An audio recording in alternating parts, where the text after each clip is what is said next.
All right, everyone. So we're here, episode 2 of the Budtender interview series.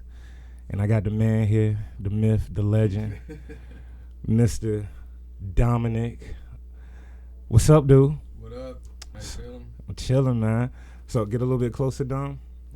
Chilling. How you feeling? Good. So there was a couple people that was waiting for you to get on this interview. Oh, word? Oh yeah, I had some after we posted Alana's interview. A lot of people wanted to hear what you had on your mind. So we'll get into that a little bit. But first thing I want you to do is just tell everybody about yourself a little bit, where you from, what you like to do, things like that. Got you. Well, I'm from Calvert County. 27, just turned 27. My free time when I'm not here, I'm fishing, trying to do something outdoors. I like having bonfires in the backyard with friends over and stuff like that. So if I'm not here, I'm just kind of kicking it and doing whatever comes my way. Word. Also, for y'all that don't know, Dominic spent some time in California, up in the mountains. Do you want to tell them where you were at, Dom? Yeah, I was in Humboldt County, out there on a farm, just through some people I knew. I got that opportunity and I took it as soon as it presented itself. Word. Oh, you good. Word. All right, so when you were out there, hold on, there's a hum a little bit. Get it off that table. I don't know where that hum is coming from. It's fine. So when you were out there, was it really like it was on the TV show? I wasn't in any kind of danger.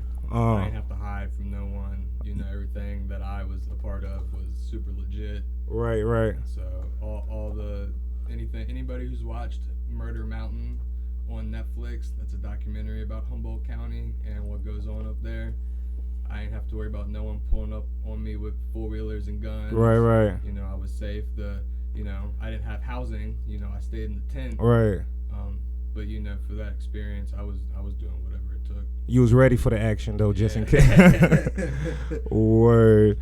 So every Budtender episode, I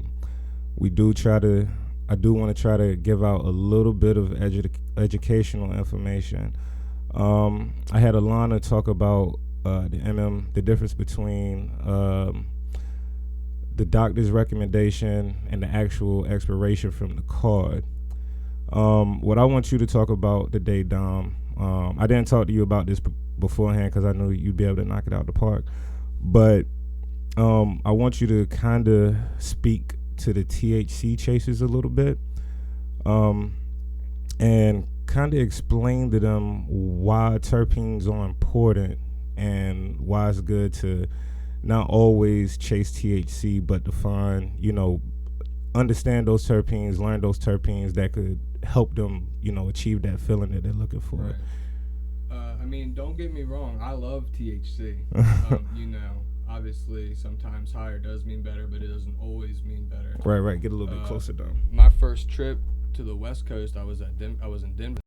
Got two different kind of eighths from a dispensary. One was like 32%, some like swamp alien monkey dog OG or something like that. Right. And then I got an eighth of the Willie's Wonder, some brand name stuff. Yeah, so with the Willie's Wonder flower, it was like 20%. It was his sour diesel strain, and like I said, that other stuff was like 30 or 31, something like that. Got way higher off of Willie Nelson's 21% sour diesel than I did that other stuff. So if you're out there chasing THC, that's not a bad thing.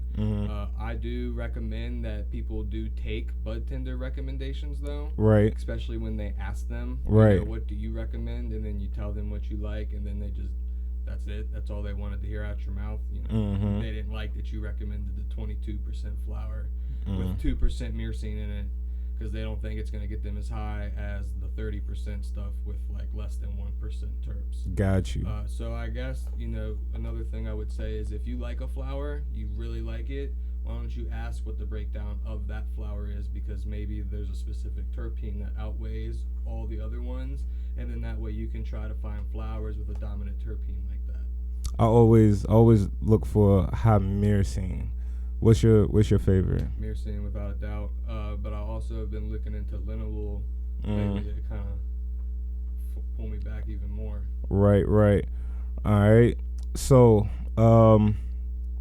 thank you for that, Dom. You killed it, knocked it out the park. Now, another thing you said you liked, I want to touch on this before we move forward. Look, y'all, when Dominic says he fishes, he fishes. He fishes. Like, if Dom got to be to work at 9:30 in the morning, he might go fish at 6:37 before he got to come to work in his own backyard.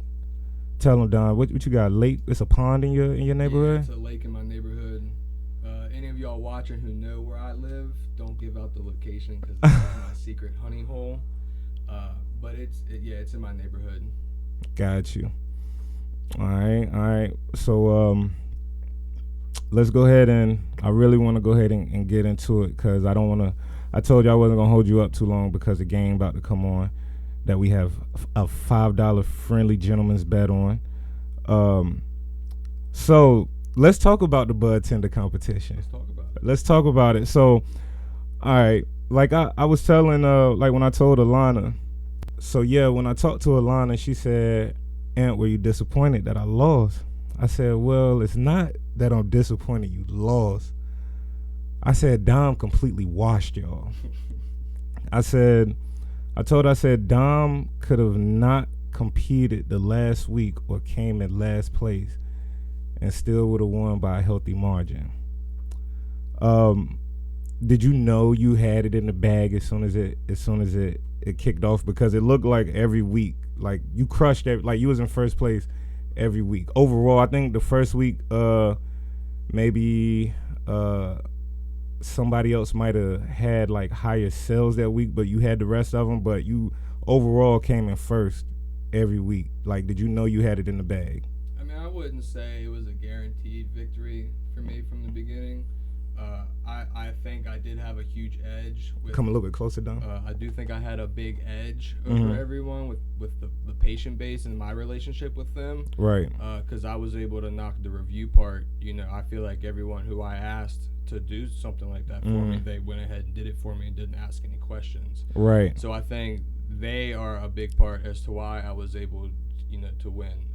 But then, sales just come with, the job, and then, some other aspects of the contest were, pretty easy to get the max points, just right. show up on time for work, sell the item of the week you guys wanted us to sell. Right. So I think, I just did my job, and I just kind of grew in the contest, week in and week out. So in the next competition, it's supposed to be teams. And someone said they don't care who it is, weakest link, whoever. They said they crushing everything. But I heard that you might have something to say about that, Dom. Well, get closer. Every contest is, a new contest. Right. If you don't say that you're going to crush everyone in the contest, then I don't even want to be in the contest with you. Because if you don't feel like you're going to win from the beginning, when you win, how's that going to make you feel? No one else cared. Right. So you just did something no one else wanted to do. Boom, right. You won. Right. So if you say you're going to win, then go ahead and go out there and do it. And if you do, then congratulations, you beat someone. Right. But at the end of the day, there's only going to be one winner. And if you're on my team, I feel like it's going to be me. Because right. why wouldn't I? I'm supposed to sit here and say, I'm going to lose second place. Right. Get third place. Right. You know what I'm saying? Nah, I'm going to get first place. Right. And that's how it should be with everyone here, there, or anywhere. Right. If you're trying to do something in a competition, then go out there and compete. Right. That's what it's all about. So Dom, you're saying right here, right now, if it were to go down, when that competition, I am trying to start smoke. I am instigating smoke. I'm not even trying to hide it. When that competition does come, you're saying Team Dom got this. Yeah, for sure. Oh. Yeah, for sure. Oh. Yeah, for sure. Okay. All right. So, moving forward, let me ask this first. What's one aspect that you think we can bring to the what's one aspect that you want to see in the next competition that we didn't have in the last competition? I mean, if everyone's gonna be like participating and feel like they have a fair thing, I don't think it's something like contest wise, but maybe we should go back to the assigned positions of the day. Okay. Because someone just to spread it out. For instance, in this, the little mini thing we got going on right now. Right. All you gotta do is sit front desk. Right. And then someone who's not, doing the front desk all the time. Get a little bit closer down. Isn't gonna have good sales. Right. So if it's something that have to do with sales, and you're claiming front desk every time you come into the store, then whoever's on your team is really a one-person team because you're not getting any kind of sales. Right. So I think maybe if that's gonna be part of the next I think that should be also something we bring back as well. Got you. All right. I wanted to touch on something else, and it is. Oh, let me use a big word. It's completely eluding me right now. Word of the day. Word of the day, eluding. Don't ask me how to spell it. But now I wanted everybody to know, like, Dom is one of our top people here. He kills it and crushes it every day. He does have a good extensive knowledge. He knows what he's talking about. He does have a patient/fan base. I like to call it a fan base because they love Dominic. Also, Dom, did you want to throw your social media and stuff up there so people can have it? I'll have it pop up on the screen all pretty when I go to edit this up. Yeah, we throw my Instagram on there. Go ahead. What is it? I think it's Domodoe, ITSDOMODOE. Yeah, that. Is there anything that you got going on you want the people to know? Is there, I don't know, any big fishing trips coming up or anything like that? I mean, nothing like a big fishing trip. I plan on getting like a little bass boat, sometime after Christmas, so I can venture out onto bigger waters. How big is the bass boat, Don? It's going to be like 10 foot. 10 foot, okay. 10, 11 foot, something like that. Because I remember, not too long, well, it was probably like 3-4 months ago, you were showing me boats. Yeah, it was, probably one of the ones that I was showing you. Okay. No, is it the one that came with the trailer? You showed me a little one that came with a trailer. I don't know if the 10 foot is the little one, but no, I'm not gonna get one with a trailer. I'm just gonna get it's like made out of like kayak material, so it's not gonna be super heavy. The whole boat's probably gonna weigh like 120, 130 pounds or something like that. Like me and my boy could just easily carry it. Out of a truck. I'll probably have to put all my seats down in my car and slide it in that way. Got you. But yeah, I'll make sure I can get it to wherever I need it. It's gonna get there, Honda. All right, and then one more thing, Dom. Do you want to say anything to the patients of Maryland? It don't matter if you want to leave them with a last word. It don't matter if you want to leave them with advice. It don't matter if you want to tell them something about you. It don't matter if you want to tell them something silly. Whatever. What would you say to the patients of Maryland? Everyone who has their card in the state of Maryland needs to go try themselves some strawberry cough. That's Dom's favorite. Preferably, I like the grassroots one, but it's whatever. So Select makes one, MPX makes one. I think there's a PAX pod that's strawberry cough. But yeah, go try yourself some strawberry cough. I put you on. Word. Is that it, Dom? Yeah, let's end it. All right, bet. We out.